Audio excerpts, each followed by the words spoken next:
자, 오늘 하나님이 주신 말씀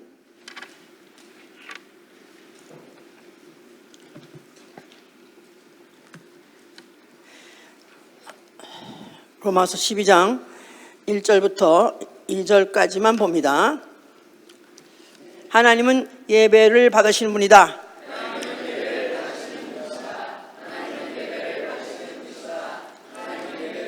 예배를 받으시에 합당하신 분이다. 당연히 그래야 되겠죠. 그는 왜냐하면 만물을 창조하시고 그 주인이 되시고 또 그는 높은 보좌에 앉아 계시기 때문에 그래서 그분은 예배에 나아가선 경배를 받으시에 합당하신 분이고 그는 거룩한 산 제사, 다시 말해서 영적 예배를 드리는 자를 찾으시는 분입니다.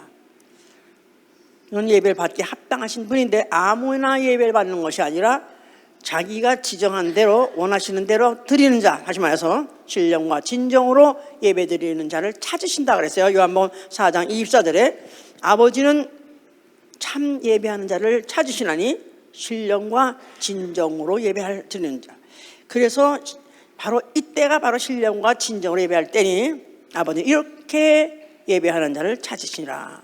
하나님은 아버지는 이렇게 예배하는 자를 찾으시니라. 그렇기 때문에 이 순간에도 하나님이 찾으시는 예배 대상, 예배를 드리되 하나님 원하신 방법대로 드리는 자를 찾으시는데 바로 하나님이 찾으시는 놀라운 역사가 있으시길 위해서 축원합니다. 미미미미 바로 나야 그렇게 내가 바로 그런 사람입니다. 그렇게 예배를 드리시길 바라고 우리 신앙은 바로 하나님을 우선 알고 그가 누구신지 알고 그 예배 드리는 것을 사모하는 거예요. 우리 신앙생활은 하나님이 기뻐하시는 거룩한 산제사, 다시 말해서 영적 제사를 드리는데 영적 예배를 드리는데 성공하는 생활입니다. 예배하는데 성공한다. 아니 여기는 무슨 성공과 실패 이런 거 많이 들어봤지만 예배까지 뭘 또 성공소리를 붙이나 유난스럽게 이렇게 생각하실지 모르지만은 성공할 수도 있고 실패할 수도 있기 때문에 그렇습니다. 가인은 그 제사의 실패함으로 아주 악명 높은 영원히 기독교가 존재하는 한 성경이 유효한 한 나아가서는 세상에 있는 동안 항상 가인은 그가 예배에 실패한 자라서 그는 아주 악명을 영원히 씻을 수가 없는 사람이 되어버렸어요. 그래서 우리는 그 예배에 성공해야 됩니다. 아멘? 예. 뭐 예배 또 무슨 경배 또 무슨 제사 이런 것들이 성경에 계속해서 글이 나오는데요. 제사 하면 모든 종교가 다 제사를 드려요. 초월적인 신의 계대, 신의 어떤 가호를 받아서 어떻게 하면은 신의 도움을 받을까 해서 신을 감동시키려고 하는 행위, 이게 바로 종교가 드리는 제사입니다. 그러니까 산에 으슥한 산에 가면 산이 거하다 그러잖아. 산이 거하다. 아주 산이 굉장히 그럴 때 거기 또 이쯤에는 산신령이 살고 있지 않을까? 그 산신령에게 또 무슨 바다가 아주 크고 깊고 그러면은 또 여기에 또 용왕님이 계시지 않을까? 그래서 또 용왕님에게. 그래서 우리 한국 사람들이 잘 아는 심청이 있잖아요. 심청이 그것도 결국은 노도풍랑이 나니까 이게 이 용왕신이 옥황상제가 화가 난 거 아닌가? 노를 바란 게 아닌가? 어떻게 하면 달래려고 그래서 인신을 갖다가 제사를 드리기도 하죠. 그래서 뭐 많은 종교에서 인신을 제사 드리는 건 그냥 보통으로 할 정도 합니다. 왜냐하면 그 어떤 초월적인 신의 가호를 받기 위해서. 자, 그런데 그거는 이제 불신 세계에서 그렇게 하는데요. 요즘에도 기독교 안에서도 지금까지도 여호와여 우리의 제사를 받아 주시옵소서, 우리의 제사장에다가 성령의 두루마기를 입혀주시고 바로 이 제단에다 불을 내려주셔서 그래가지고 지금 어느 때라고 지금도 이런 이제 얘기를 하고 있는 사람들, 이런 기도를 하고 있는 사람들, 이런 아직까지도 지금 정말 예배가 뭔지 몰라서 그런 것이죠. 이제 자, 성경은 분명히 기록하고 있습니다. 하나님은 제사를 원치 않는다고요. 호세아 6장 6절에 나는 번제보다도 나를 아는 것을 원한다 그랬었어요. 하나님은 번제보다 하나님 아는 것을 원하시느니라. 오해하지 말라는 거예요. 무턱대고 아무나 제사 드리고 어떡대고 제물만 무슨 희생 제물 드리고 인신 제물 드리면 하나님 감동받을 것 같으냐? 아니다. 너희가 나를 먼저 알라. 네가 나를 알고 그리고 내가 지시하는 예배, 내가 지시하는 대로 드려야 내가 받는다, 그런 뜻이죠. 그래서 성경은 소위 말해서 예배의 역사, 나아가서 제사의 역사에 대해서 기록하고 있습니다.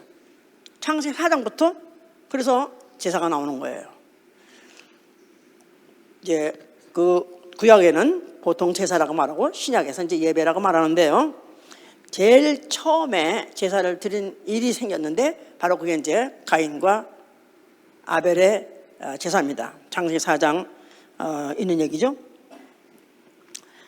둘이 형제예요. 그런데 이제 가인은 원래 농사꾼인 거로 추수해서 그 농사 물로 그걸로 이제 곡식으로 이제 제사를 드렸고요. 그 다음에 그 동생 아벨은 그 양치는 자이기 때문에 양의 그를 잡아가지고 드렸다 그랬었어요. 근데 어찐 연건지 하나님이 그 가인의 재물은 기뻐받지 아니하시고 그 아벨의 재산은 받았다 그랬었어요. 그것 때문에 인류 최초의 전속 살인 사건이 생긴 것입니다. 그 형이 시기가 나서 아우를 갖다가 돌로 쳐 죽였었어요. 그러니까 다른 일로 뭐 형을 무슨 욕을 했다든가 아니면 형의 것을 훔쳤다든가 그래서 죽인 게 아니라 아우가 예배에 성공하는데 자기는 성공하지 못했다는 이 사실에 대해서 그가 분을 먹고 결국 못 참아가지고 결국은 아우까지 죽인 그 사건이 바로 생긴 것이죠. 이제 그런데 히브리서 11장 4절에는 그렇게 분명히 말했어요. 어찌 연고냐, 어찌해서 아벨의 제사를 받으시고 가인의 제사를 안 받으셨는가 했더니 아벨은 가인보다 더 나은 제사를 드렸느니라. 그래서 하나님이 그 제물에 대해서 증거하시라 그랬었어요. 결국은 아벨이 드린 제물, 바로 그것이 하나님 앞에 마음에 들었고 하나님이 찾으셨던 거기 때문에 그래서 그것을 받아들이고 가인 건 안 받아들였다. 거기서 최초의 제사라는 사건이 벌어짐으로 그로 인해서 앞으로 이제 그 제사가 점점 발전해 나갑니다. 자, 두 번째 이제 그 제사가 또 이제 드리게 됐는데 우리가 잘 아는 대로 유명한 아브라함의 제사입니다. 아브라함은 그가 하나님이 그를 축복하셔서 100세 아들을 낳게 하셨는데 그런데 그 아들하고 그냥 아주 천년만년 살고 지고 잘 할 줄 알았더니 하나님이 그가 이제 한 20여살쯤 됐을 때라고 해요. 그럴 때 하나님이 아브라함을 부르시고 아브라함에다 지시하십니다. 내가 내 아들 내 독자를 내가 지시하는 산에 번제로 드리라 그랬었어요. 그래서 이걸 계시에 의한 제사라고 말해요. 계시에 의한 제사. 지시하시고 계시하셨다고 말이에요. 그래서 그가 그 말씀을 듣고 청천벽력 같은 명령이지만은 그러나 그는 믿음의 사람인 거로 그래서 그가 그 아들을 독자를 데리고 지시하시는 산까지 사흘씩 걸려서 사흘씩 걸려가지고 거기 가서 이제 아들을 이제 번제로 드리죠. 근데 그 가는 도중에 그 아들이 묻습니다. 아버지, 아니 여기 지금 칼과 불은 있는데 장작 드릴 어린 양은 어디 있습니까? 그랬더니 그 아비가 하는 말이 이 자식아 너 왜 그런 걸 날 부냐 불어라. 가뜩이나 정말 내가 울고 싶어 죽겠는데 네가 나를 갖다 울리는구나. 그러지 않고 번제할 양은 하나님이 준비하시라 그랬었어요. 그래서 참 믿음이 있어요. 하여튼 그래서 그가 이제 산에 올라가가지고 그걸 갖다가 이제 잡으려고 다 이제 그걸 갖다가 이제 나무를 다 쌓아놓고 그를 포선을 묶고 그걸 갖다 칼로 내리치려고 할 때 하나님께서 그를 만류합니다. 아브라함아, 내가 내 아들에게 손대지 마라. 네가 독자로도 아끼지 않고 내게 주었으니 이제야 네가 날 경외한 줄 알았노라. 그리고 그에게 오히려 축복을 주셨는데 뭐 앞으로 네 후손으로 말미암아 이제 네 후손이 대적의 문을 얻을 것이고 이 후손으로 말미암아 하늘의 별 같고 땅의 모래 같은 후손을 얻을 것이다. 이렇게 이제 말씀하시는데 그러면서 그 산에다가 어느 틈엔가 수양을 한 마리가 그 어떤 수풀에 걸려 있더라 그랬었어요. 그래서 아브라함이 딱 보는 순간에 이것 가지고 드리면 되겠구나. 그래서 그 수양을 잡아가지고 번제를 드렸습니다. 그래서 수양을 잡아서 아들 대신 번제로 드리더라 그랬었어요. 수양을 잡아 아들 대신 번제로 드리더라. 그러니까 지시에 의한 제사요, 지시에 의한 예배요. 그런데 지시대로 드렸는데 결국은 거기서 아들 대신 드릴 번제물을 찾은 거예요. 그 번제물을 드렸기 때문에 하나님은 하나님대로 제사를 받으셨고, 그리고 아브라함은 아브라함대로 큰 축복을 받은 것입니다. 그러니까 어떤 축복을 받았냐 하면은, 아브라함이 아들을 데리고 독자를 데리고 그 산 위에 올라가서 결국은 번제로 드리려고 이미 마음으로 칼로 내리치려기 때문에 이미 그건 죽인 거예요. 벌써 드린 거예요. 하나님 그걸 확인하셨을 때 하나님 벌써 이미 작정하시고, 아브라함은 이미 조상될 거니까 그 후손에게 주실 번제물을 거기서 준비하신 것이다, 그 말이죠. 그래서 그 산은 하나님의 독자와 아브라함에 드린 독자 서로 교환한 것 같은 그런 장소였던 것이다, 이렇게 이제 생각하시면 돼요. 그래서 계시에 의한 제사라고 하는 것이다, 그 말이에요. 자, 그다음에 세 번째는 예법에 의한 제사입니다. 예법에 의한 제사. 첫 언약에도 섬기는 예법이 있었다고 히브리서 9장 1절에 이렇게 돼 있어요. 자, 그래서 예법에 의한 제사라는 것은 이스라엘에게다가 준 것입니다. 모세를 통해서 이스라엘에 준 것이죠. 그래서 성막을 짓게 하시고 거기에 여러 가지 성소의 모든 기물들을 다 준비하게 하시고 제사 드린 법들을 줬어요, 이제. 그래서 이제 그 제사는 이제 지시에서 일일이 얼마나 많은 조건을 지시했는지 이로 말할 수가 없죠, 이제. 제사의 첫째 우리가 상식적으로 아는 것은 제사에 필요한 게 뭐가 필요하죠? 첫째, 성소가 필요하고요. 그 다음에 제물이 필요하고요. 그 다음에 제사장이 필요해요. 성소, 제물, 제사장. 이게 셋이 있어야 하나님이 받으신 제사다, 그 말이에요, 이제. 자, 그러니까 하나님이 지시하셔서 이와 같이 구체적으로 이제 해서 성소를 짓게 했어요. 그리고 그 성소는 손으로 지은 것이요, 흙으로 지은 것입니다. 또 제물은 하나님이 지시하신 대로 흠없는 짐승으로, 양이든지 아니면 염소든지 또 소든지, 그래서 짐승으로 했는데 이것은 다 1년에 1차씩 드렸어요. 1년에 1차 해마다 드렸다 그랬었어요. 왜냐하면 짐승의 제물은, 짐승의 피는 영원하지 않기 때문에 해마다 갈아서 드리는, 그렇게 할 수밖에 없는 그런 제물이었던 것이다. 그 다음에 제사장을 지시했어요. 물론 레위족 속에서 제사장을 임명하고 그 다음에 그 중에서 하나를 대제사장을 삼았죠. 그런데 그 제사장들도 이것은 하나님의 지시에서 됐다 할지라도 그 자체가 완전하지가 않아요. 왜냐하면 제사장 자체가 약점이 있어요. 제사장에게는 약점이 있었다. 그러니까 뭐 제사장도 구린 점이 있었구나, 그런 뜻이 아니라 여기 약점은 무슨 뜻이냐 하면은 히브리서 한번 9장을 먼저 보세요. 이걸 지금 다, 왜냐면 또 잘 모르시는 분들은 또 전혀 감이 안 잡힐 수 있으니까요. 9장 1절부터 7절을 한번 보시고, 첫 언약에도 섬기는 예법과 세상에 속한 성소가 있더라. 예배한 첫 장막이 있고 그 안에 등대와 상과 진설병이 있으니 이는 성소라 일컫고, 또 둘째 휘장 뒤에 있는 장막을 지성소라 일컫나니 금향로와 사면을 금으로 싼 언약궤가 있고 그 안에 만나를 담은 금항아리와 아론의 쌍난 지팡이와 언약의 비석들이 있고 그 위에 속죄소를 덮는 영광의 그룹들이 있으니 이것들에 관하여는 이제 낱낱이 말할 수 없노라. 이 모든 것을 이같이 예비하였으니 제사장들이 항상 첫 장막에 들어가 섬기는 예를 행하고, 오직 둘째 장막은 대제사장이 홀로 1년 1차씩 들어가되 피 없이는 아니하나니 이 피는 자기와 백성의 허물을 위하여 드리는 것이라. 성령이 이로써 보이신 것은 첫 장막이 서 있을 동안에 성소에 들어가는 길이 아직 나타나지 아니한 것이라. 이 장막은 현재까지의 비운이 이에 의하여 드리는 예물과 제사장 이 섬기는 자로 그 양심상으로 온전케 할 수 없나니 이것은 먹고 마시는 것과 여러 가지 씻는 것과 함께 육체의 예법만 되어 개혁될 때까지 맡겨둔 것이라. 그러니까 개혁될 때까지 어느 시점이 되면 하나님이 변개실 때가 올 그때까지는 이렇게 드리라고 했던 것이다, 그 말입니다. 그래서 이거는 우리가 1년 동안 이 성소와 하나님 섬기는 예법에 대해서 우리가 했어요. 그래서 아마 우리 그림도 많이 보고 했기 때문에 본 사람들은 많이 이제 다 기억이 날 것입니다. 그렇게 되기를 바라고요.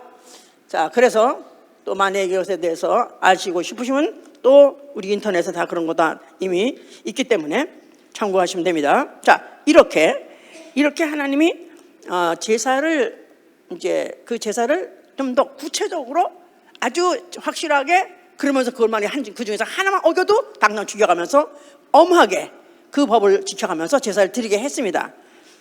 그렇다 할지라도 이 모든 것들은 개혁될 때까지만 지키는 것이다. 그래서 그때 어느 시한을 두고 그때까지는 이렇게 지켜야 되게끔 되게 하셨던 것이다, 그 말이죠. 이제 개혁될 때까지.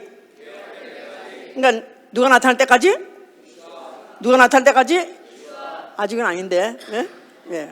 자, 하여튼 이제 예수 그리스도가 오셔서 제사를 개혁할 때까지 그때까지는 이렇게 드리게 하신 것이다. 자, 그러니까 벌써 이미 제사가 가인의 제사부터 시작해서 그 다음에 아브라함의 제사, 그 다음에 이스라엘에 드리는 제사, 이렇게 해서 제사가 조금 더 확실하고 분명하게 구체적으로 지금 저 발전되고 있었죠. 예, 그런데 이제 이 예법의 제사 이때는 아주 엄하게 아주 너무 그 규격에 대해서 아주 자세하게 기록하고 또 그렇게 하게 했고, 만약에 이것을 범하는 자는 가차없이 형벌을 주기 때문에 제사를 드리되 항상 두려움으로 그들이 드릴 수밖에 없었던 것이다, 그 말입니다. 자, 그런 제사가 진행되고 있어야 된데도 불구하고 이스라엘이 많이 타락해가지고 그 중에서 제사장도 타락하고 또 제물을 사기치기도 하고 해서 그들은 결국은 그 제사를 지속하지 못하고 쫓겨나고 아니면 또 포로로 끌려가서 그 일을 지속하지 못하게 됐고, 그러다가 또 다시 이제 그 후에 또 돌아와서 겨우겨우 다시 또 성소를 또 건축하고 그거 이제 짓고 있을 그럴 때예요. 그럴 때쯤 해서 예수라는 이가 나타나셨다, 그 말이에요. 오늘 일찍 나타나셨죠? 예. 자, 예수가 나타나셨어요. 어디에 나타나셨어요? 예. 성전 앞에 나타나셔야 되겠죠? 그가 와서 무슨 말씀 하셔야 될 차례예요?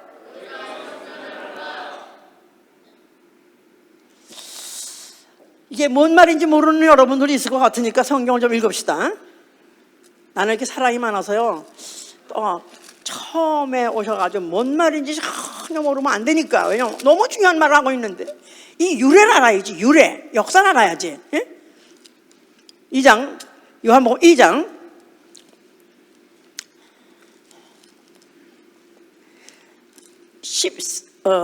3절 보세요. 유대인의 유월절이 가까운지라 예수께서 예루살렘으로 올라가셨더니 성전 안에서 소와 양과 비둘기 파는 사람들과 돈 바꾸는 사람들이 앉은 것을 보시고 노끈으로 채찍을 만드사 양이나 소를 다 성전에서 내어 쫓으시고 돈 바꾸는 사람들의 돈을 쏟으시며 상을 엎으시고 비둘기 파는 사람들에게 이르시되 이것을 여기서 가져가라. 내 아버지 집으로 장사하는 집을 만들지 말라 하시니, 제자들이 성경 말씀에 주의 전을 사모하는 열심히 나를 삼키라 한 것을 기억하더라. 자, 예수께서 성전에 들어오셔서 여러 가지 소도 있고 양도 있고 비둘기도 있고 무슨 이런 것들이 있는 것은, 비둘기는 일일 범죄한 사람이 또 드리는 범과 죄를 그들은 또 이제 그 비둘기도 드렸어요. 그러니까 모든 제물이에요. 거기 외국에서 이제 와서 제사 드리는 사람들은 그 유대 돈이 없으니까 외국에서 가져온 돈 가지고 환전을 하게 되는데, 환전할 때마다 또 그때도 가다 또 돈을 갖다가 이제 거기다 붙여가지고 애누리를 붙여서, 애누리라고 그러나, 붙여서 그걸 또 이제 탈취하고 하니까 어찌해서 아버지 집을 너희가 장사하는 집으로 만드느냐, 왜 도둑놈 소굴로 만들냐 하면서 예수께서 이제 화를 내셨다 그랬었어요. 그러니까 이제 어떤 사람들은 하는 말이 예수도 보나마나 죄를 졌을 거다. 어쩌면 예수는 여자를 보면 음욕을 품을 수 있었다. 왜냐하면 예수께서 화가 나면 똑같이 사람같이 화를 내니까, 화를 내는 거 보니까 여자를 보면 음욕도 품을 수 있고 어쩌면 또 사생활도 나고 갈 수도 있다. 이렇게까지 하는 것은 이걸 오해해서 그런 것이다 이 말이야. 예수님이 이 성전에서 오셔가지고 다 엎어버리고 내쫓아버리는 것은 화를 절제하지 못한 것이 아니라, 예수는 뭘 아시냐면 하나님은 누구시냐, 하나님은 어떤 분이시다? 그분은 예배를 받으시는 분이에요. 하나님은 거룩한 예배를 받으시는 분인데 이걸 모독하는 것들이기 때문에 이것만큼은 용서할 수 없기 때문에, 그래서 그와 같이 그들을 갖다 다 내쫓아 버리신 것이다. 성질이 못돼서 그런 게 아니라, 참물성이 없어서 그런 거 아니라 그만큼 주의 전을 사모하는, 다시 말해서 하나님은 제사를 얼마나 소중히 여기신지 모르는지 너희들이 모르는구나, 그걸 깨우친 것이다 그 말이에요. 그러면서 너희가 이 성전을 헐라, 이건 더 이해를 못하겠는 거야. 아니, 이 성전을 헐라 하다니, 이 성전이 몇 년 동안 지었는데 어떻게 이걸 헐었다 사흘 만에 일으킬라. 자, 그러니까 이 성전을 헐라, 내가 사흘 동안에 일으키라. 유대인들이 가로되 이 성전은 46년 동안에 지었거늘 어떻게 3일 동안에 일으키거니요. 이건 도대체 망령된 일에다가 거짓말이다. 예수에 대해서 전면적으로 그들이 아주 예수를 갖다가 정말 예수를 증오하게 하고 예수를 혐오하게 하고 결국 예수를 제거해야 되겠다 하는 생각을 먹게 한 결정적인 발언을 이와 같이 한 것이다 이 말이에요. 그러니까 결국 예수가 죽을 때도 무슨 죄가 끝까지 그를 따라다니면서 그를 갖다 고소했죠?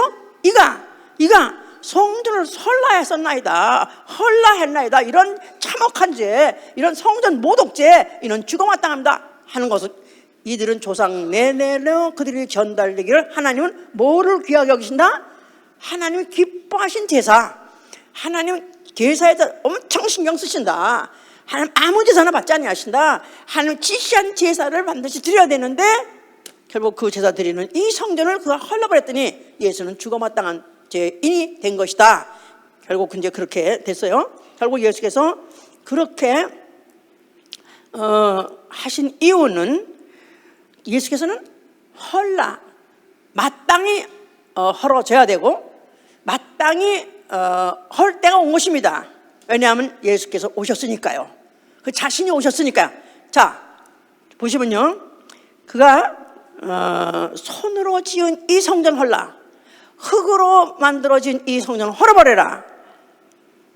왜냐하면 하나님은 무슨 예배를 받으신다 그랬죠? 아까 처음에 영적 예배. 자, 그러니까 예수가 앞으로 이 제사를 드리는 이 예루살렘 성전은 헐어버려라. 손으로 짓고 흙으로 짓고 흙으로 된 대제사장에 의해서 흙으로 된 제물 가지고 또 흙으로 된 이 성소에서 흙으로 드리는 시대는 끝났다. 이제는 영으로 드릴 시대가 왔다 그 말이에요. 영적 예배 드릴 시대가 왔다 그 말이에요. 왜요? 예수가 누구시니까? 그가 누구시라고요? 말씀이 육신이 되어, 하나님이 육신이 되어, 영이 육신이 되어. 그 육체를 사람들은 마리아의 자식 사람으로 보지만 성경은 그가 누구시냐, 그래서 그를 갖다 올라가냐, 그는 하나님이시고 그는 태초에 말씀으로 계셨다는 거예요. 말씀이 육신으로, 하나님이 육신으로, 또 뭐가 육신으로? 그렇죠. 예수님 자신이 영으로 오신 것이다 이 말이에요. 그러니까 이제 이 때가 왔나니, 바로 예수께서 아까 요한복음 4장에 그랬잖아요. 지금 너희가 하나님은 영이시니. 요한복음 4장 읽었었나 아까? 안 읽었었어요? 자, 보세요. 요한복음 4장 20절. 4장 20절. 우리 조상들은 이 산에서 예배하였는데 당신들의 말은 예배할 곳이 예루살렘에 있다 하더이다. 예수께서 가라사대 여자여 내 말을 믿으라. 이 산에서도 말고 예루살렘에서도 말고 너희가 아버지께 예배할 때가 이르리니 너희는 알지 못하는 것을 예배하고 우리는 아는 것을 예배하노니 이는 구원이 유대인에게서 남이니라. 아버지께 참으로 예배하는 자들은 신령과 진정으로 예배할 때가 오나니 곧 이때라.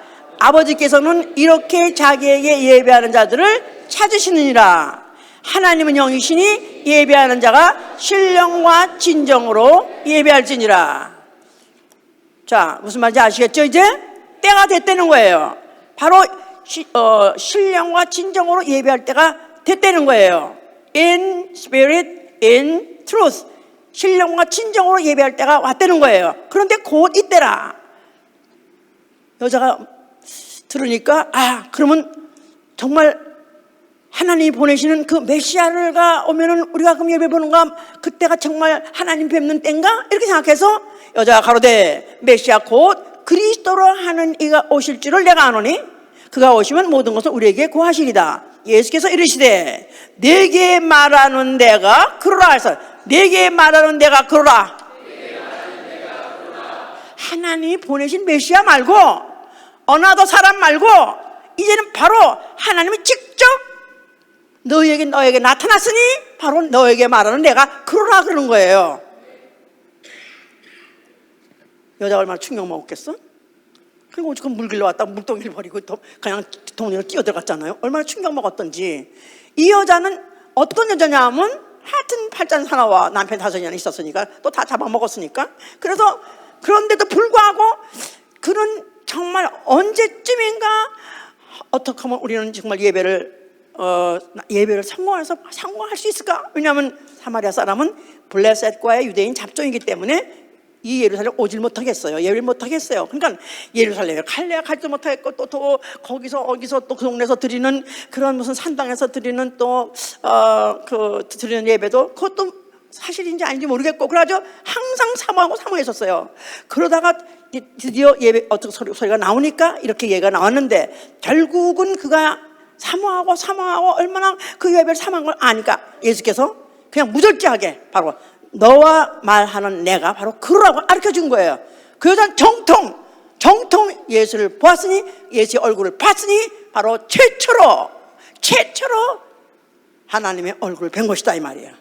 할렐루야. 자, 이렇게 이제 이런 일이 생겼었어요. 자, 그래서 히브리서 8장 5절에 뭐라고 말했냐면 저희의 그 구약 시대 때 드렸던 그 예배 저희의 섬기는 것은 하늘에 있는 것의 모형과 그림자 아니라 그랬어요. 저희가 섬기는 것은 하늘에 있는 것의 모형과 그림자 아니라.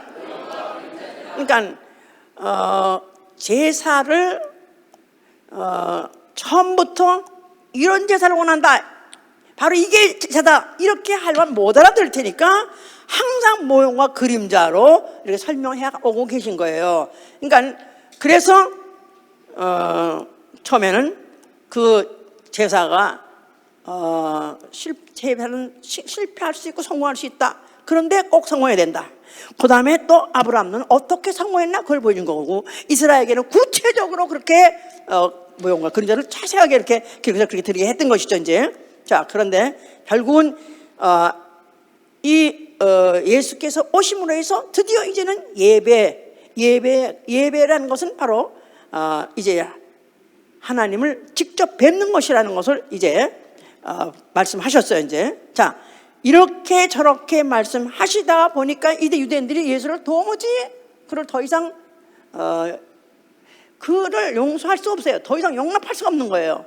그는 성전 모독죄에다가 나아가선 자기가 하나님이라고까지 말하기 때문에 이건 가면 갈수록 더 하니까 이젠 차라리 이를 다 제거해야 되겠다 해서 결국 예수를 죽게 됐습니다. 자, 예수께서는 그가 십자가에서 죽으시면서 다 이뤘다 하셨어요. 그 순간에 저 예루살렘 성전에 휘장이 찢어졌어요. 성전의 휘장이 있었는데 바로 그 휘장은 그 성소와 지성소라는 그 회막 안에 들어가면 거기 제사장들이 섬기고 있는, 무슨 그 안에 들어가면은 촛대도 있고 향단도 있고 또 거기 떡상도 있는데 거기 가서 제사장들이 섬깁니다. 그런데 그 제사장들이 섬기는 곳, 거기까지는 이제 제사장들이라는 사람이 들어가요. 그런데 거기 하나 휘장이 있고 커튼 베일이라는 것이 있고 그 속에 들어가면 거길 지성소라고 말해요. 지성소. 거기는 하나님이 계시다는 곳, 다시 말해서 언약궤, 하나님의 이름이 있는 언약궤가 있고 사람은 못 들어갑니다. 대제사장이라는 한 사람만 1년에 1차씩 들어가는 바로 그런 지성소가 있다 이 말이에요. 그 사이에 휘장이 찢어버렸어요.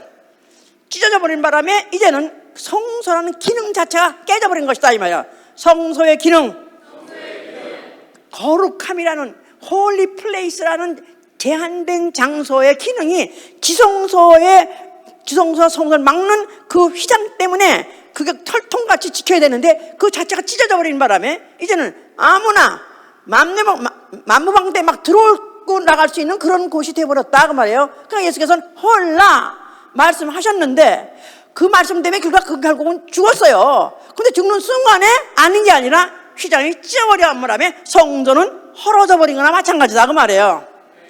실질적으로 헐어진 것은 예수님이 승천하시고 난 다음에 한 40년 후에 진짜 완전히 아주 가루가 될 정도로 부서졌습니다.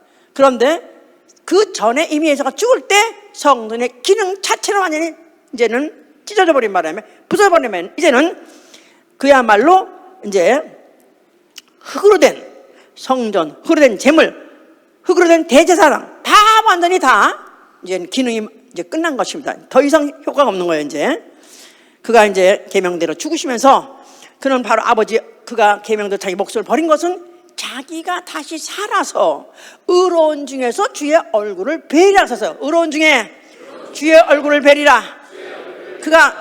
그가 죽음을 피하지 아니하고 그는 그 죽음을 담담하게 받아들인 것은 아예 작정되기를 그렇게 하시고 오시기 전에 하셨지만은 그는 어서 속히 나는 아버지 얼굴 보고 싶다. 아버지 얼굴 뵈리라. 바로 그 소망 때문에 그는 그 죽음을 피하지 않고 그가 죽으셨습니다. 그래서 이거를 갖다 시편 17편 15절 기자가 시편의 기자가 쓴 거예요. 의로운 중에 내가 주 얼굴 뵈리라 그런 거예요. 자, 그러면서 두 번째는 바로 인간과 하나님 그 사이를 죄라는 거 가지고 이간시키고 죄라는 막을 쳐버리고 담을 쳐진 마귀를 정죄시켜버린 것이고, 그 다음에 세 번째 그가 십자가에 죽으실 때 그 그 구속하신 그 피를 뿌리셨습니다. 그 피를 전 인류에게 뿌렸어요. 전 인류. 어디에다가? 육체가 아니라 어디에다가? 영혼에 뿌렸어요. 영혼에 뿌렸습니다. 그 피뿌림을 받은 영혼들로 하여금 하나님을 예배하는 자, 하나님을 섬기는 자가 되게 하셨다고 히브리서 10장 19절 보세요. 히브리서 10장 19절.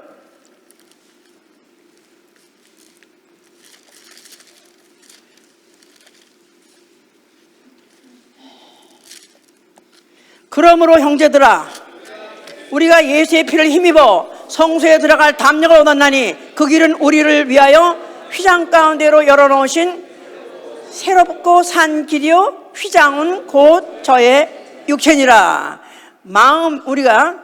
우리가 마음에 뿌림하다 양심학을 깨닫고 몸을 맑은 물로 씻었으니 참 마음과 온전한 믿음으로 하나님께 나아가자. 또 약속하신 이는 미쁘시니 우리가 믿는 도리의 소망을 움직이지 말고 굳게 잡아 서로 돌아봐 사랑과 선행을 격려하며 모이길 피하는 어떤 사람들의 습관같이 하지 말고 오직 권하여 그날에 가까울수록 더욱 그리하자. 자, 그래서 이제 예수 그리스도에서 그 십자가에 죽는 순간에 바로 그 휘장이 찢어졌고 그 찢어진 그 사이로 새롭고 산 길이 열린 것입니다. 새롭고 산 길. 옛날에 예루살렘 성전에는 그 안에 들어가려면, 하나님 앞에 나가려면 대제사장이나 들어가는데 그것도 피 없이는 들어갈 수 없다. 그래서 짐승의 피를 가지고 들어갔다고 그랬어요. 그런데 이제 그것이 이제 헐어져 버리고 이제 예수가 죽는 순간에 이제가 새롭고 한 길을 열어놨으니 이제 누구의 피를 힘입고 들어간다? 누구의 피를 힘입고 들어간다? 예수의 피를 힘입고 들어가 우리가 살아계신 하나님을 섬기게 되었다 그 말이에요. 할렐루야. 자, 그래서 하나님이 이제 예수 그리스도는 대제사장이시고 이제 그의 피를 힘입은 자를 제사장으로 삼아서 신령한 제사를 드리게 하신 것입니다. 신령한 제사. 베드로전서 2장 5절에 그렇게 되어 있어요. 너희는 신령한 집으로, 신령한 집이 되고 또 신령한, 자, 베드로전서 2장 5절 보세요. 자, 이게 각각 이렇게 다른 속성으로 다른 기능으로 말하는 것 같아도 다 그 얘기예요.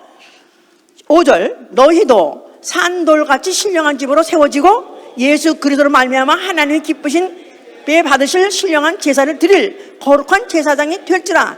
자, 왜 며칠 전에 우리 집에 대해서, 신령한 집에 대해서 설교했죠? 너희도 산돌같이 신령한 집으로 세워지고, 신령한 집, 무슨 집? 신령한 집 뭐 하는 집이죠? 예배하는 집, 예배하는 집으로 세워지고 예수 그리스도로 말미암아 하나님이 기쁘시게 받으실 신령한 제사, 예배, 신령한 제사를 드릴 거룩한 제사장이 되자. 그러니까 세 가지 기능이 있어야 제사라고 그랬죠? 거룩한 산 제사, 거룩한 산 제사 한다면 성소, 제물, 또 제사장 셋이 있어야 돼. 너희 자체가 성소가 되고 너희 자체가 제물이 되고 너희 자체가 제사장이 되려는 거예요. 할렐루야! 이렇게까지도 이렇게 예배를 강조하고 드리는 방법을 말씀하셨습니다. 그래서 14절에 보니까 9장, 그래서 14절 보세요. 하물며 영원하신 성령으로 말미암아 흠없는 자기를 하나님께 드린 그리스도의 피가 너희 양심으로 죽은 행실에서 깨끗하게 하고 살아계신 하나님을 섬기게 못하겠느냐. 예수의 피가 있으면 아멘 하세요. 그 피가 안에 있으면은 이제 우리는 이 피 묻은 나 영혼이 살아계신 하나님을 섬기는 제물도 되고 이제 내가 섬기는 예배, 신령한 제사를 드리는 제사장이 될 수 있게 됐다 그 말입니다. 아멘 할렐루야. 자, 이렇게 하나님은 하나님 아들을 통해서라도 그분은 예배를 받으신 분이에요. 예수께서 십자가에 죽으실 때 자기 목숨을 가지고 자기 목숨을 제물로 삼아서 자기 육체를 성전 삼고, 다시 보세요. 그리스도께서 장래 좋은 일에 대제사장으로 오사 손으로 짓지 아니한 곧 이 창조에 속하지 않은 더 크고 온전한 장막으로 말미암아 염소와 송아지의 피로 아니하고 오직 자기 피로 영원한 속죄를 이사 단번에 성소, 예수님 자신도 자기 몸을 성소로 삼고, 그죠? 그리스도께서 장래 좋은 일에 오사 대제사장으로 오고, 그 다음에 손으로 섬기지 아니한 곧 이 창조에 속하지 아니한 더 크고 온전한 장막. 이게 뭡니까? 더 크고 온전한 장막? 더 크고 온전한 장막? 자기 몸이에요. 예수의 몸이에요. 예루살렘 성전보다 더 크고 온전한 장막, 하나님 예배 드리는 곳, 그 몸이에요. 근데 그 몸을 찢으면서 그가 이루신 것이다 그 말이에요. 또 자기 피, 세 가지. 성소, 제물, 대제사장, 이 세 가지가 들어서 예수도 아버지께 제사를 드렸다 이 말이에요. 예배를 성공했다 이 말이에요. 그와 같이 우리도 그 피를 이제 힘을 입었다면 우리도 이제는 그의 성소가 되어야 되고 또 그의 제물로서 거룩한 산 제물로서 나를 드려야 되고, 그러니까 다시 이제 아까 본문으로 돌아간다면 로마서 12장에 그 본문을 들어가면 그게 그 말을 똑같이 하고 있는 거예요 지금. 예? 그러므로 형제들아, 내가 하나님의 모든 자비하시고 너희를 권하노니 너희 몸을 하나님 기뻐하시는 거룩한 산 제사로 드리라. 이는 너희의 드릴 영적 예배니라. 자, 그래서 네가 이제부터는 거룩한 산 제사로 드리되 너희 몸을 그렇게 드려라. 그래서 예배 제사 행위죠. 똑같은 거나 마찬가지예요. 거룩한 산 제사라는데 여기는 사실은 sacrifice에서 제물이에요. 다른 데서는 제물이라고 말해요. 너희 몸을 제물로 드려라. 내가 제사장으로 너희 너희 몸으로 성소 삼고. 자, 우리가 성소를 삼는다는 말은 몇 사람이 모여야지 교회가 되는 거죠? 두세 사람이 모이면 성소가 되는 거예요. 그러니까 내가 산 돌로서 신령한 집 중에 하나니까 나도 집이다 그 말이에요. 다 이것이 다 이해가 됐어요? 네. 자, 어쨌든 그래서 결국 우리로 하여금 살아계신 하나님을 섬기게 해주셨다 그 말이에요. 자, 그리고 그는 하늘로 올라가셨어요. 그래서 그는 지금 보좌에 앉아 계세요. 믿으십니까? 네. 뭐가 되셔가지고요? 만왕의 왕이 되셔가지고요. 더 이상 높으신 분이 없어요. 최고 높으신 분이에요. 그가 보좌에 앉았을 때 만왕이야. 그래서 어떻게 하면 그 면류관이 무슨 뭐 몇 개가 써 있다고 뭐 그러잖아요. 이렇게 써 이렇게 들은 뜻이 아니겠죠. 예? 그 이상의 면류관이 없는 최고의 면류관을 썼다고 말해요. 왕중왕 최고 높은 분이에요. 자, 그런 분이 보좌 앉은 분이 뭐 하고 계세요 지금? 이리 오너라 부채질하고 말이야. 상감마마. 그래서 닭다리 뜯고 그런 분이 아니에요. 뭐 하고 계시다고요? 하나님을 섬기고 계신 거예요. 왜? 대제사장이 되신 거예요. 대제사장. 우리보다 앞서가신 대제사장. 그러니까 하나님이 어떤 분임을 알으셔야 돼. 하나님은 어떤 분이시다? 예배를 받으시는 분이에요. 하나님이 기뻐하시는 예배를 받으시는 분이에요. 그러니까 하나님은 창세 이전에 태초에 말씀이 계시니라. 말씀 자체가 하나님 플랜이에요. 무슨 플랜? 하나님이 기뻐 받으실 예배 받으시라는 플랜이었던 것이다 그 말이에요. 그런데 그 말씀이 누구라고요? 하나님이에요. 그런데 말씀이 육신으로 오셨어요. 그가 누구예요? 예수다 이 말이에요. 예수가 뭐가 되셔서 하나님을 제사 드리려고, 하나님 예배 드리려고? 그 자신이 성소가 되시고, 그 자신이 제물이 되시고, 그 자신이 대제사장에서 하나님께 예배를 드리시고 완성했기 때문에 그는 하늘에 올라가셔서 그렇댔지 이제 나한테 드려. 그게 아니에요. 그분은 지금도 뭐하고 계시다고요? 대제사장으로서 하나님을 섬기고 계시다 이 말이에요. 아멘. 이 예배가 얼마나 중요한 거라. 왜 역사를 항상 말하며, 항상 구약을 왜 말하며 아담 얘기 왜 안 하는 거 아셔야 돼요. 이 유래를 알고 역사를 알아야, 그래야 오늘날 내가 어디 있으면, 나는 누구면, 나는 뭐 해야 되는지 사람을 알고 하는 것이다 이 말이에요. 아무것도 모르고 그냥 예배 드린다니까. 예배요? 그냥 하다, 그냥 또 오늘 또, 아이고, 오늘 또 그냥 그 중요한 그냥 주일날 그 빨래도 해야 되고 집안도 쳐야 되는데 이건 내가 뭐 하고 있는 거야? 아니, 남들은 또 가서 또 하루 또 일당도 버는데 이건 돈도 못 벌게 뭐 하는 거야? 그냥 가서 마치 예배 그냥 고삐 끌려가지고 찌가서 앉는 것 같이. 예배가 얼마나 중요한지. 예수는 그 자체를 창세부터 계획한 분이요, 역사가 어떻게 흘러가는 다 아시는 분이기 때문에, 아니 그 역사를 그렇게 창출하시니까 그분이고, 역사 중에 계셨고 역사 중에 시행하셨기 때문에 예배가 얼마나 중요한지 알기 때문에 자기 목숨을 들여서 그 몸을 찢어져가면서 죽는 그 형을 당하면서 그가 그 예배를 성공하신 것이다 이 말이에요. 자, 그리고 그가 이제 그 피를 흘려놓고 예배할 자를 준비하셨기 때문에 성령을 보내신 것이다 그 말이에요. 성령. 자, 성령 어느 날 왔어요? 오순절이라고 하는 날에 왔어요. 사도행전 2장 1절에 오순절 날에 이름에, 오순절 이걸 계산해 보면은 어느 날이냐면 월화수목 금토일 중에서 오늘 소위 말하는 일요일이라는 날이에요. 주일이에요. 주의 날, 주일. 이건 다 로고스 다 배워요. 그래서 이제 하여튼 정확하게, 얼마나 정확한지 바로 주의 날이라고 하는 날에 성령이 오셨어요. 어디에 오셨어요?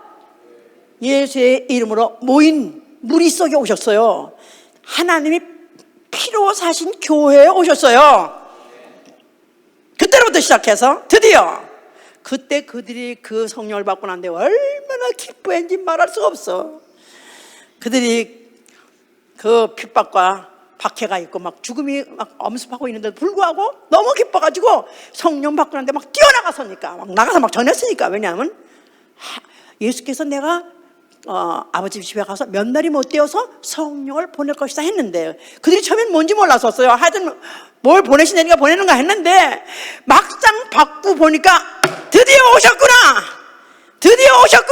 드디어 예수님이 자기니 육체로 올라가서 하늘에 앉으시고 그가 함께 하셨던 그 성령을 보내셨구나, 바로 예수님이 오셨구나 받아들인 것이다 이 말이에요. 할렐루야.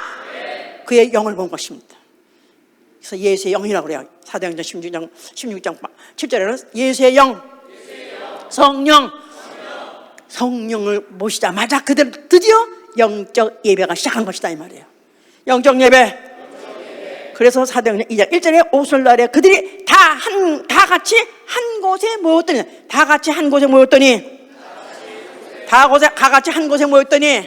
자, 그래서 그 예수라는 그 이름, 또 그분이 하신 약속, 또 그분의 부활, 또 다시 성령 보냈다, 이걸 믿고 있던 자들 속에 오신 것이다 그 말이에요. 이제 자, 그래서 그들이 그 성령 받고 난 다음에 자기들도 한 번도 듣도 보도 못한 이상한 체험을 하게 됐으니 뭘 하게 됐다고요? 성령이 말하게 하심에 따라서 방언을 말하게 됐다고 했어요. 방언. 그야말로 충격적인 사건이었던 거죠. 그러니까 오죽하면 그들이 뛰어나가서 막 베들어가서 막 전도를 했겠어요? 자, 그날을 주의 날을 하는 주의 날. 예, 지금도 안식교회는 안식일을 지들은 안식일날 예배한다. 그리고 이렇게 주일교회라고 말해요. 이렇게 주일날 모여서 하는 사람은 주일교회라고 말해. 잘못됐다 그래요. 그런데 우리가 이런 모든 것들을 잘 성경의 근본을 가지고 얘기를 해야 되는 거예요. 그래야 맞는 거예요. 주의 날. 예, 어느 날이라고요? 오순절 날이 바로 주의 날인 거예요. 그걸 계산하면 정확하니까. 그걸 가리키려면 2시간 동안 가르쳐야 되니까 그걸 가리킬 수 없으니까. 그래서 주의 날. 그 날이 어떤 날이냐? 사도행전 2장 7절에 보니까 안식 후 첫날 그랬어요. 안식 후 첫날. 사도행전 2장 7절 보세요. 자, 그들이 안식 후 첫날에 뭐를 했는가 한번 보세요. 안식 후 첫날이 뭐죠? 안식일이 무슨 요일? 안식일? 토요일이에요. 그런데 안식 후 첫날이 며칠 날이죠? 무슨 날이죠? 주일이에요. 세상 말로 말하면 공휴일이라 하기도 하고 일요일이라 하고 하는데 바로 1장 7절에 보니까 안식 후 첫날에 우리가 떡을 떼려 하여 모였더니 그랬었어요. 안식 후 첫날 주의 날 떡을 떼려 모였느니라. 그래서 우리가 예배 항상 하고 떡을 떼입니다. 이렇게. 자, 모였어요. 모임은 뭐죠? 자, 그래서 일단 모여서 그날도 떡을 떼려 모였고, 그 다음에 고린도전서 16장 2절에 보니까요, 매주일 첫날에 연보에 대해서 말하고 있어요. 매주일 첫날. 어느 날이죠? 매주일 첫날이면 월화수목금토일. 이건 한국식이에요. 사실은 성서적으로는 주일부터 시작해서 주일, 월, 화, 수, 목, 금, 토 이렇게 돼야 되는 거예요. 그러니까 바로 주의 날 똑같은 거예요. 안식 후 첫날이나 매주일 첫날이나 떡을 띠러 모이기도 하고 여호와하러도 모였다 그랬어요. 이제 자, 그렇게 모였을 때 뭐라고 말해야 되겠죠? 우리가 뭐라고 말해야 돼요? 교회라고 그러죠. 교회, 모임, 교회, 회중, 컨그레이션, 회중. 또 나아가서는 영어로는 church라고 그래요. church란 말이 원래 헬라 말로는 에클레시아. 그래서 조합을 말하는 조합, 수산조합, 노동조합 그런 거 있죠? 조합을 말하는 거예요. 그러니까 한 사람이 아니라 여러 사람이 한 목적을 가지고 한 유익을 위해서 모였을 때 그걸 조합이라고 말하잖아요. 그죠? 오늘 예수의 이름을 머리로 하고 예수의 이름 때문에 무슨 유익을 위해서, 우리는 무슨 유익을 위해서? 장사 잘 되라고? 기도 응답 받으려고? 병 고치려고? 모인다고 그죠? 나 영원히 살기 위해서. 아멘입니까? 그래서 마태복음 18장 1절에 두세 사람이 내 이름으로 모인 것에 내가 그들 중에 함께하라고 예수께서 약속하셨어요. 두세 사람 이상이 예수의 이름 모인 곳에 예수께서 함께 하신다. 그래서 고린도전서 11장 18절에는 너희가 교회에 모일 때, 교회 모임이 바로 교회예요. 또 11장 33절에는 너희가 먹으러 모일 때 서로 기다리라 써서 너희가 먹으러 모일 때 서로 기다리라. 구역님의 말고 이거 먹으러, 뭘 먹으러? 떡을 먹으러. 그 당시에는 이렇게 딱딱딱 잘라서 준 게 아니라 이 떡을 만들어가지고 놨는데 일찍 온 사람이 막 다 먹어버리네. 그래서 막상 오는 건 할 게 없어.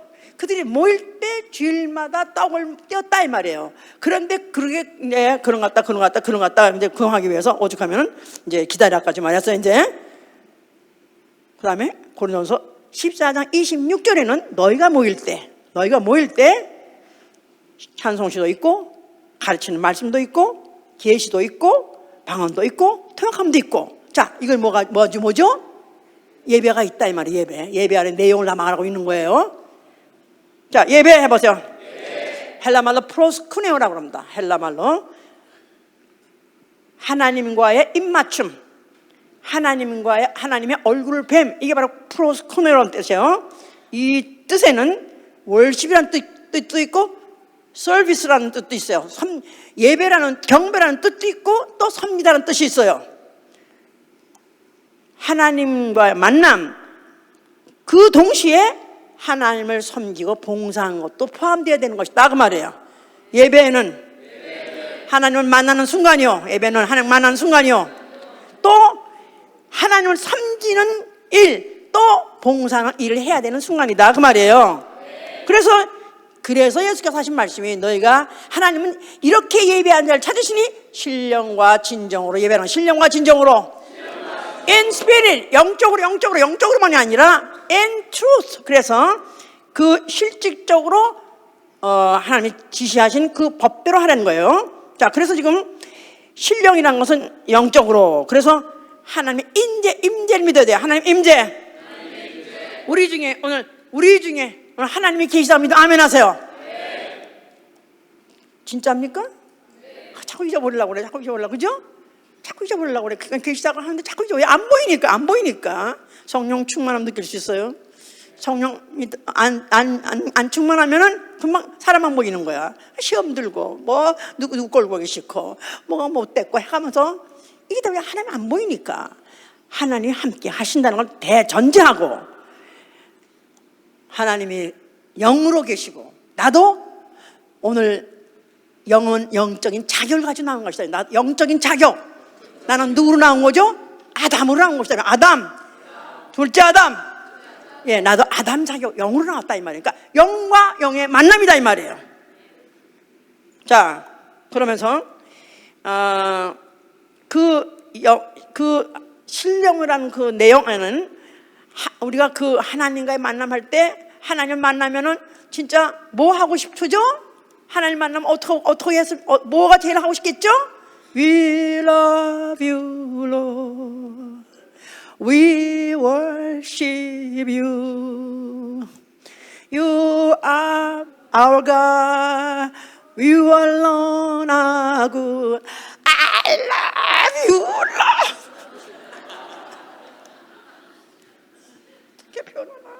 어떻게 표현하나? 어떻게 표현하면 좋을까? 내가 이렇게 주님을 사랑을 어떻게 표현할까? 그러니까 찬양이 너무 좋은 거야. 찬송이 너무 좋은 거야. 누가 잘 써놨어. 누가 곡도 아름답게 만들어놨어. 거기다가 내 믿음을 싣고, 내 고백을 싣고, 내 심정을 다 실어가지고 좀 해볼까 좀? 난 그럴 때마다 막 찢어질 것 같아. 이 마음이 막 찢어질 것 같아. 왜 그러잖아요.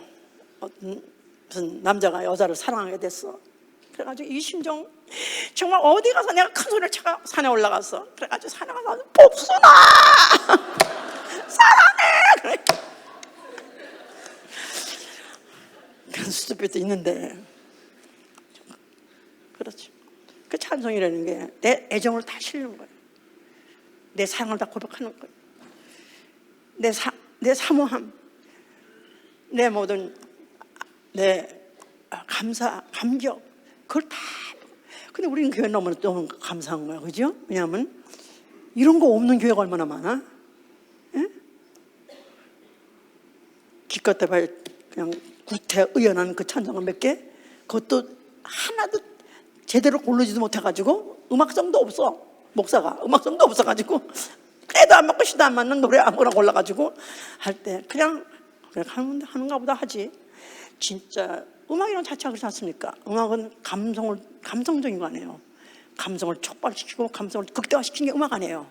근데 거기다가 시를 아름답게 붙였으니까 거기다가 저걸 내 마음을 싣고, 그렇게 표현을 못하던 벙어리 내 가슴이 그냥 마치 때 만난 것 같이 내 마음을 표현할 수 있으니까, 그래서 그 아름다운 가사에다가 내 곡조 붙여가지고 내 마음을 다 표현할 수 있어서 그분을 마음껏 높여드린다 이 말이야. 아멘, 할렐루야.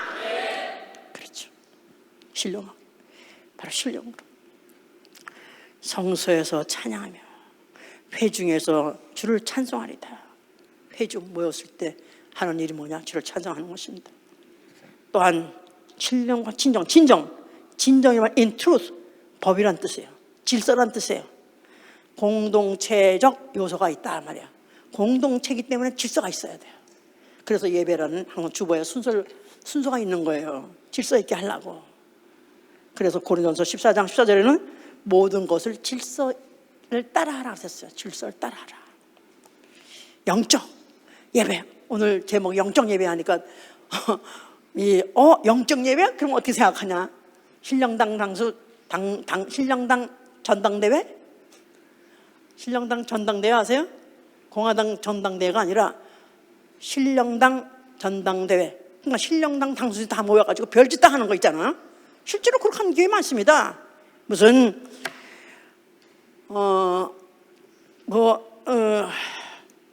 진동의 은사를 받았대나? 그래가지고 벌벌벌 우리 교회가 많이 봐요. 막 벌벌 떨고 막 가슴을 지금 벌벌 떨고 막 떨고 뭐 그뿐이 아니라 공중공중 뛰어서 이리로 뛰고 저리로 뛰고 왔다 갔다 미친듯이 막 뛰고 공중공중 뛰고 다니고 깔깔깔 웃기를 하고 뒹굴기를 하고 신령하다고 생각한가 이게? 아니요. 오히려 성경에서 뭐라고 하냐 바울이 너희가 만약에 방언을 교회에서 하면은 사람들이 와가지고 처음 본 사람들이 보고 누리보는 미쳤다 하지 않겠냐? 자제해라까지 말했어요. 그러니까 그렇게 무질서한 것이 그게 신령한 것이 아니라 영적이라 할지라도 우리는 질서를 따라서 하는 것이다 그 말이에요. 그래서 계시에 말씀이 있는 것이고 가르침이 있는 것이고 은사가 있는데 은사대로 하는 거예요. 그래서 본문에 돌아가는 거예요. 이제 그래서 로마서 12장 돌아가세요. 1절 2절까지는 이제 예배에 대해서 거룩한 산제사 영적 예배에 대해서 이제 기록했어요. 3절부터는 내게 주신 은혜로 말미암아 너희 중 각 사람에게 말하노니 마땅히 생각할 그 이상의 생각을 품지 말고 오직 하나님께서 각 사람에게 나눠주신 믿음의 분량대로 지혜롭게 생각하라. 우리가 한 몸에 많은 지체를 가졌으나 모든 지체가 같은 직분을 가진 것이 아니니 이와 같이 우리 많은 사람이 그리스도 안에서 한 몸이 되어 서로가 지체가 되었느니라. 그리스도 안에서 한 몸이 되었느니라. 뭘 말하는 거죠? 교회를 말하고 있는 거예요. 그런데 우리는 그 몸의 지체다 이 말이에요. 우리는 그 몸의 그리스도의 몸의 지체다. 근데 지체들이 다 똑같은 기능을 갖고 있는 것이 아니다. 은사가 각각 다르다는 거예요. 은사가 다르기 때문에 각각 기능이 다르고 각각 하는 일이 다르는 거예요. 직분도 다른 거예요. 기능과 직분 다 각각 다르다는 거예요. 각각의 자기 탤런트 있는 대로 하나님께 받은 은사대로 섬기려는 거예요. 그래서 예배에 성공하시기 원하면 아멘 하세요. 네. 오늘 와서 앉았다 가는 거 여기 앞까지 찬양까지 잘했어? 그걸로 예배 끝나는 거 아니에요? 이제 신령으로는 어쩌면 아까까지 신령은 어쩌면 다 100점 받았을지 몰라. 정말 눈물 흘리고 진심으로 정말 찬양했다면은 어쩌면 됐을지 몰라. 그런데 문제는 그 다음에 in truth 각기 각각 받은 은사가 각각 있으니 그 은사 가지고 주를 섬기려는 것입니다. 주를 섬기려는 거예요. 그래서 거기 11절에 보니까 부지런하여 게으르지 말고 열심을 품고 주를 섬기라. 열심을 품고 주를 섬기라. 각각의 기능들이 있고 각각의 재능들이 있는데 각각의 직분이 있으니 한 사람도 중요하지 않은 직분은 없다 이 말이에요. 그렇죠? 몸 안에 어떤 장기도 어떤 세포도 어떤 신경줄 하나도 중요하지 않은 건 없습니다. 그렇죠? 하나가 아프면 전 몸이 다 아파요. 하나가 기능이 비뚤어지면 전 모든 몸이 쓰러져 버려요. 그러니까 나는 없어서는 안 되는 지체다. 이걸 느껴야 진정으로 예배드리는 사람이다 이 말이에요. 나는 없으면 안 되는 지체다. 나 없으면 교회 쓰러진다. 나 하나쯤 빠진다 그래서 뭐 교회가 어떻게 되겠어? 내가 좀 빠진다 그래서 뭐 교회가 무슨 더 나겠어? 아니요. 우리는 그 몸에서 하나도 빠지면 안 되는 지체다 그 말이에요. 그래서 어떤 사람은 그런 사람, 어떤 사람 예언이면 예언, 믿음의 분수대로 섬기는 자는 섬기는 일로, 믿음의 분수대로 혹 가르친 자면 가르치는 일로, 또 권위한 자는 권위한 일로, 구제한 자는 또 성실함으로, 다스린 자는 부지런함으로, 긍휼을 베푼 자는 즐거움으로 할 것이니라. 자, 이렇게 해서 각기 각각 하는 일이 달라요. 그래서 어떤 사람은 다른 재주는 없어도 그래도 난 청소는 잘해요. 깨끗해. 나 더러운 거 못 가. 더러운 걸 못 봐. 난 깨끗한 청소. 그럼 청소하라 이거야. 나는 다른 건 못해도 노래는 잘해요. 오케이, 노래하라 이거야. 악기 할 줄 알면 악기 하라 이거야. 그래서 각기각각 자기 재능대로. 그래서 자기 직분을 성공해야, 자기 기능을 제대로 해야 예배에 성공한다. 이걸 아셔야 된다 그 말이에요. 그러니까 전반부에서 사실 찬양까지 하고 헌금까지 하면은 하나님께 드린 부분이 다 드렸다 이렇게 생각하기 쉬운데 아니요. 그 이후에 이제부터 내가 할 일을 찾아서 하라 그 말이에요. 그러니까 내가 아무것도 할 일이 없는데요. 그럼 물어보세요. 구역장한테 묻고 아니면 목사님한테 묻고 나는 좀 뭘 해야 되겠는데 나는 뭘 하면 좋겠습니까? 물어보세요. 그래서 뭐라도 어떤 일도 주의 날 해봐. 주의 날 예배하는 날 나는 뭔가가 예배를 드리는데 거룩한 산 제물로 내 몸을 드리는 것입니다. 내 몸을 드려라. 내 몸을 드려라. 그러니까 거룩한 산 제사를 드려라. 너희 몸을 거룩한 산 제물로 드려라. If not, 항상 if not 생각하셔야 돼요. 만약에 아니면 불연이면 예배 어땠다? 성공했어요? 나는 오늘도 몇 시간 동안 2시간 동안 목사님 악을 고래고래 쓰고 하는데 내가 들어줬는데 글쎄 이거는 그렇게 하라고. 나는 감독이기 때문에 감독이 호락지 부는 거야.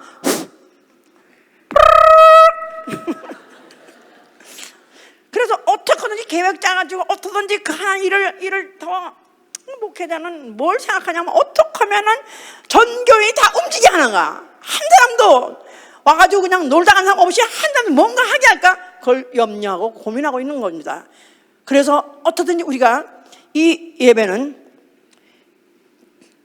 어쩌면은 이 예배야말로 예배가 갖춰야 될 부분은 거룩이요, 믿음이요, 예물이요, 순교. 그래서 거룩, 정말 이 예배야말로 거룩해야 되는 것입니다. 아멘?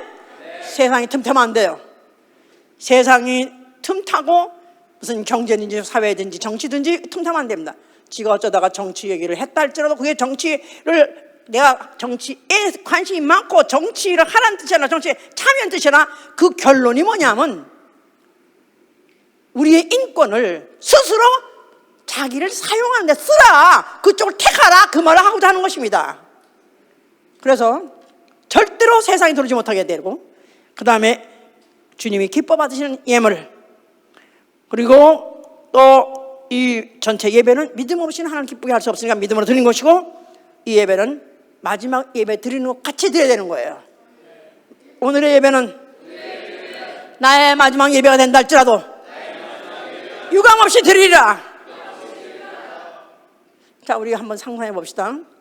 뭐 그럴 수도 있어요. 꼭 상상이 아니고 지금 세상이 아주 막가기 때문에 어떤 일이 벌어질지 모릅니다.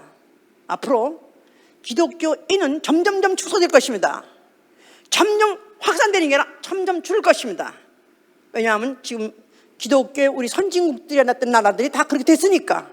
영국은 완전히 황폐화가 되어버렸고 영국 교회 전체가 거의 다 무너져 있고 거의 다 무너졌겠고 기독교인들이 전도를 못하게 하니까 자, 그러면 체포당하고 구금당합니다. 지금 우리 기독교가 점점 이제 어쩌면 표적의 대상이 되고 말살의 대상이 되는 그런 때가 올 수 있어요. 어쩌면 우리 시대 때도 올 수 있습니다. 그럴 때 과거에는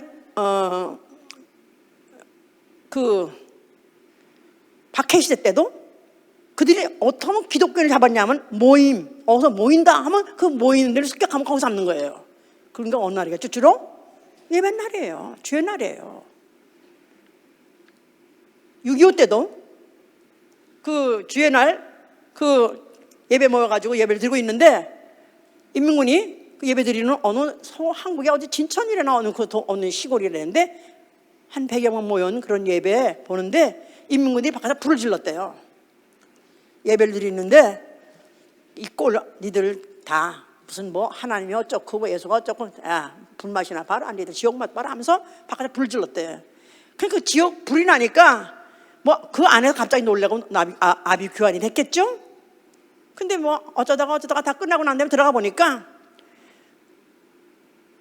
다른 사람들이 다 바깥에 뛰어나오려고 막 창에 다 붙어가서 다 죽었대. 근데 목사 하나만 강대상에 엎드려서 다 죽었대요. 난 그런 얘기 듣고 과연 나도 그럴 수 있을까? 이 예배를 마지막 드리고 어려운 중에 내가 주의 얼굴을 뵈리라, 어려운 중에 내가 이 육신 떠나서 하나님 얼굴 뵈리라 해서 이 예배를 끝까지 성공시키려는 그 일념 가지고 그렇게 고통스러운 그 죽음을 감내한 그런 사람 될 수 있을까? 그렇게 되고 싶어서 마지막 예배를 드린다는 결심을 가지고 드리는 것을 지금부터 결심하셔야 돼요. 하여튼 나는 그러니까 예배하다 중간에 뛰어나가, 전화가 왔다가 뛰어나가, 무슨 뭐가 어쩌고 나가 뛰어나가, 미안합니다. 아직도 멀었어. 하나님이 얼마나 예배를 소중히 여기시는지, 하나님이 얼마나 예배를 귀하게 여기시는지 독생자까지 죽여서까지 예배 받으신 분 아닙니까?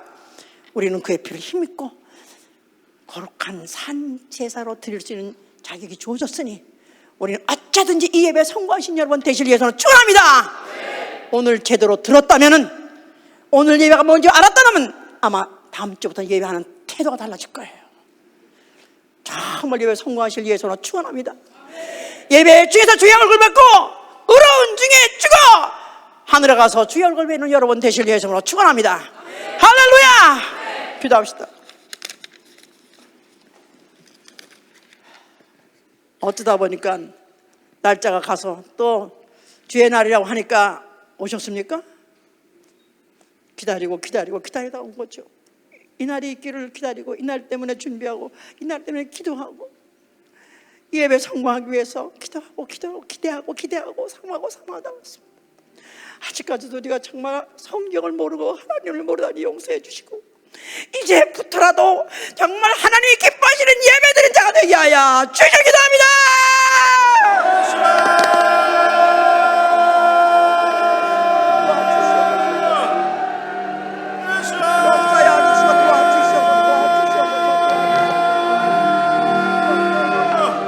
아버지 주 예수여, 나 영원히 아는 자들 아버지와 몸된 교회로 불러주시고, 아버지 예수와 피로 사신 아버지와 몸된 교회로 우리를 불러주셔서 아버지 우리를 제물 삼아 주시고, 아버지 우리를 성전 삼아 주시고, 우리를 제사장 삼아 주셔서 아버지 우리 주님 앞에 드리는 주시옵소서. 아버지 예배 중에 주의 얼굴 못 보셨는데 부족함 없도록 신령과 진정을 우리 주님 앞에 드리는 예배 될 수 있도록 아버지 어쩌면 주님 앞에 아버지 온전히 나가기 원합니다. 아버지 우리 주님 앞에 아버지 원합니다. 아버지 주 얼굴 뵙기 원합니다. 나의 마지막 예배가 된다. 또한 없는 귀한 예배 될 수 있도록 아버지 예배 성공할 수 있도록 날마다 승리하는 자를 볼 수 있도록 주께서 인도하시고 도와주시옵소서. 아버지 불쌍히 여겨 주시옵소서. 우리 한 사람 예배를 주시고 아버지 세상 나가서 예배가 있고 승리하는 자들 예수의 생명으로 넘치는 자들 될 수 있도록 우리 주님 인도하시고 도와주시옵소서. 부족한 자들 또 이렇게 모아 불러주셨사 아버지 정말 그 힘으로 나가서 하는 자들 될 수 있도록 우리 주님 인도하시고 도와주시옵소서. 예배에 실패하는 자식은 자식도 아닙니다. 오히려 원수입니다. 가인은 오히려 아담의 원수입니다. 우리 가족 중에서 예배에 실패한 자 없게 해주시옵소서. 어릴 때부터 예배 성공하게 해주시옵소서. 우리 온 가족은 한 사람도 예배 실패한 자 없다가 결국 하늘나라 가서 다 하나님 얼굴 뵙고 서로 얼굴 뵙게 하여 주시옵소서. 기도합니다.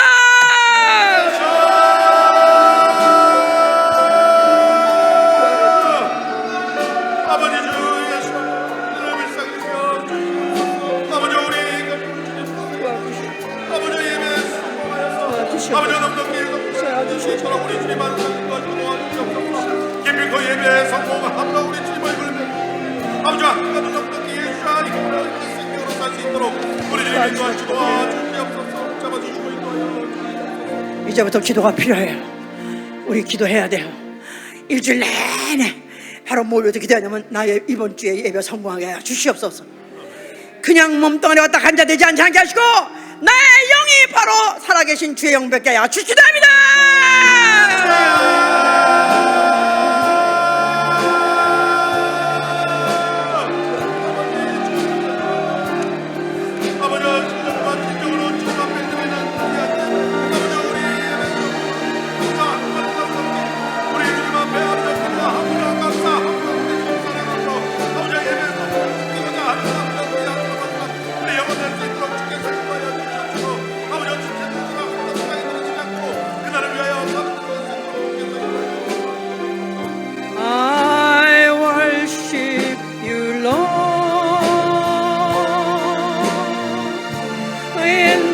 beauty of holiness.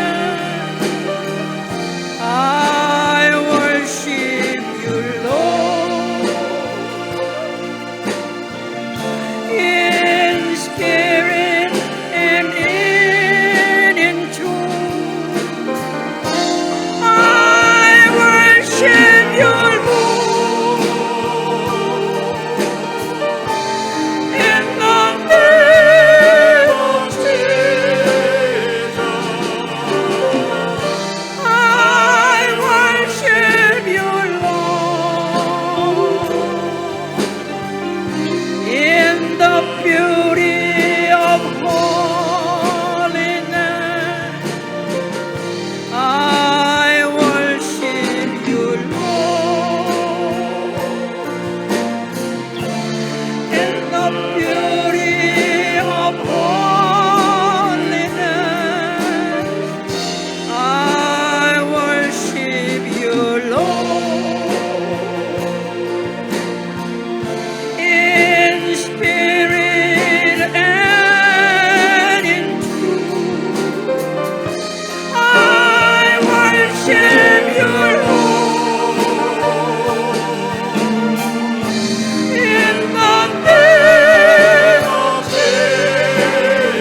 한 장 더 부르셔야 돼요. 348장.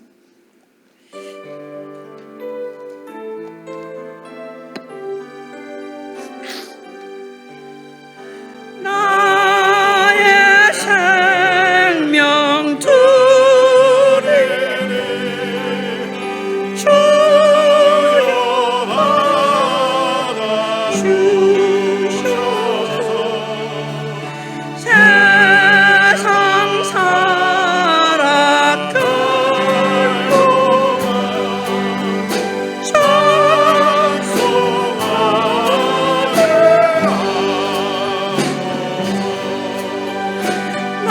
나의 발을 들이니 주여